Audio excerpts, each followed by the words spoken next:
2025 March മാസം 22-ാം തീയതി ശനിയാഴ്ച ദിവസം.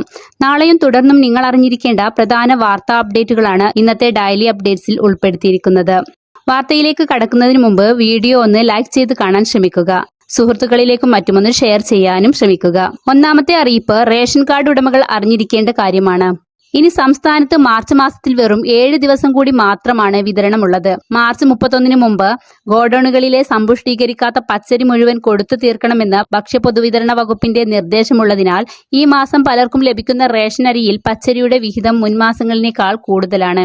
മാസത്തിന്റെ അവസാന ദിനത്തിൽ വലിയ തിരക്കായിരിക്കും. അതിനാൽ പരമാവധി നേരത്തെ തന്നെ ഈ മാസത്തെ റേഷൻ വാങ്ങുവാൻ ശ്രദ്ധിക്കുക.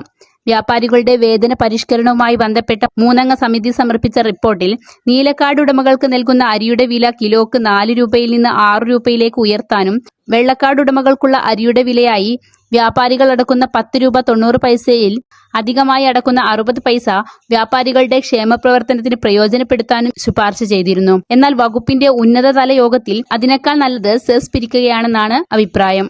വരുമാനം കുറവായ കടകൾ പൂട്ടുന്നതുൾപ്പെടെയുള്ള ശുപാർശ തൽക്കാലം നടപ്പാക്കേണ്ടതില്ല എന്നാണ് ധാരണ. അടുത്തൊരു അറിയിപ്പ് ഉച്ചഭക്ഷണ പദ്ധതിയിൽ ഉൾപ്പെട്ട വിദ്യാർത്ഥികൾക്ക് 4 കിലോഗ്രാം വീതം അരി വിതരണം ചെയ്യും. 26,16,657 വിദ്യാർത്ഥികൾക്കാണ് അരി ലഭിക്കുക. പദ്ധതിയിൽ ഉൾപ്പെടുന്ന പ്രീ പ്രൈമറി മുതൽ 8-ാം ക്ലാസ് വരെയുള്ള കുട്ടികൾക്ക് ഇതിന്റെ പ്രയോജനം ലഭിക്കുമെന്ന് മന്ത്രി വി ശിവൻകുട്ടി അറിയിച്ചു. സ്കൂൾ അവധിക്കാലത്തിന് മുന്നോടിയായാണ് അരി വിതരണം ചെയ്യുന്നത്. സ്കൂൾ ഉച്ചഭക്ഷണ പദ്ധതിയുടെ ഭാഗമായി സപ്ലൈകോയുടെ കൈവശം സ്റ്റോക്കുള്ള 17,417 മെട്രിക് ടൺ അരിയിൽ നിന്നാണ് വിതരണം ചെയ്യുന്നത്. ഇതിനായി പൊതുവിദ്യാഭ്യാസ ഡയറക്ടർക്ക് അനുമതി നൽകുന്ന ഉത്തരവ് പുറത്തിറക്കി. അരി സപ്ലൈകോ സ്കൂളുകളിൽ നേരിട്ട് എത്തിച്ചു നൽകും. അടുത്തൊരു വാർത്താ അപ്ഡേറ്റ് സർക്കാർ ജീവനക്കാർക്ക് ആശ്വാസമുള്ള വാർത്തയാണ്. സർക്കാർ ജീവനക്കാരുടെയും പെൻഷൻകാരുടെയും DA വർദ്ധിപ്പിച്ച് ഉത്തരവ്. DA 12% നിന്നും 15%ആയാണ് വർദ്ധിപ്പിച്ചത്. വർദ്ധിപ്പിച്ച DA ഏപ്രിൽ മാസം മുതൽ പ്രാബല്യത്തിൽ വരും. DA കൂട്ടുന്നതുമായി ബന്ധപ്പെട്ട് ബജറ്റിൽ നേരത്തെ തന്നെ പ്രഖ്യാപനം ഉണ്ടായിരുന്നു. അടുത്തൊരു കാര്യം കേന്ദ്ര സർക്കാരിന്റെ പങ്കാളിത്തത്തോടെ നടപ്പിലാക്കുന്ന ജലജീവൻ മിഷന്റെ ഭാഗമായി വിവിധ മേഖലകളിൽ ഇപ്പോൾ വാട്ടർ കണക്ഷൻ നൽകിക്കൊണ്ടിരിക്കുകയാണ്. അടുത്തൊരു കാര്യം സംസ്ഥാനത്ത് വേനൽ മഴ തുടരും. ചിലയിടങ്ങളിൽ ഇടിയോടുകൂടിയ മഴയ്ക്ക് സാധ്യതയെന്നാണ് റിപ്പോർട്ട്. തെക്കൻ ജില്ലകളിൽ ഉച്ചയ്ക്ക് ശേഷം ഇടിയോടുകൂടെയുള്ള മഴയുണ്ടാവാൻ സാധ്യതയുണ്ടെന്നും റിപ്പോർട്ടുകൾ വ്യക്തമാക്കുന്നു. എന്നാൽ കേരളത്തിൽ ഉയർന്ന ചൂടിനും സാധ്യത. മുൻകരുതലിന്റെ ഭാഗമായി ഇന്ന് 8 ജില്ലകളിൽ യെല്ലോ അലർട്ട് നൽകി.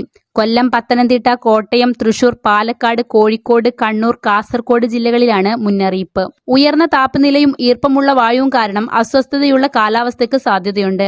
ഈ സാഹചര്യത്തിൽ പൊതുജനങ്ങൾ ജാഗ്രത പാലിക്കണമെന്നും രാവിലെ 11 മുതൽ വൈകുന്നേരം 3 വരെയുള്ള വെയിൽ നേരിട്ട് ഏൽക്കരുതെന്നും കാലാവസ്ഥാ വകുപ്പ് മുന്നറിയിപ്പ് നൽകിയിരിക്കുന്നു. ചൂടിനൊപ്പം അൾട്രാവയലറ്റ് വികിരണ തോതും ഉയരുകയാണ്. കൊല്ലം, പത്തനംതിട്ട, കോട്ടയം, തൃശൂർ, പാലക്കാട്, കോഴിക്കോട്, കണ്ണൂർ, കാസർഗോഡ് ജില്ലകളിലാണ് UV ഇൻഡെക്സ് തോതിൽ വർധനവുണ്ടായിരിക്കുന്നത്.